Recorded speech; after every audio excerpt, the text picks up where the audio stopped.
আজকে রান্না হবে চিকেন গ্রিল হবে আজকে চিকেন গ্রিল, হ্যাঁ চিকেন কাটিং।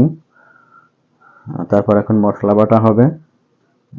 মশলাটা কাটার পরে এখন অরেঞ্জ কাটা হলো, একটু ভিনেগার, মশলা, অরেঞ্জের রস, একটু গরম পানি দিয়ে মিক্সার হবে এখন।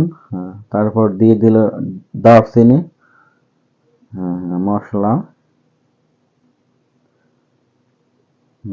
একটু নাড়াচাড়া করবে এখন।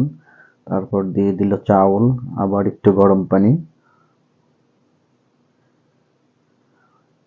অসাধারণ। হ্যাঁ হ্যাঁ, এটা দেখি মুরগির ভিতরে ঢুকিয়ে দিচ্ছে, আবার সেলাই করেও দিচ্ছে, বাহ। মশলাটা ঢেলে দিচ্ছে।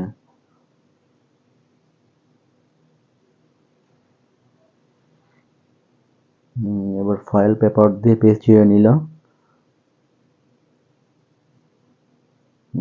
এখন চারপাশে পাথর দিয়ে, তারপর কয়লা দিয়ে আগুন ধরিয়ে দিচ্ছে। হ্যাঁ, রেডি, চিকেন রেডি।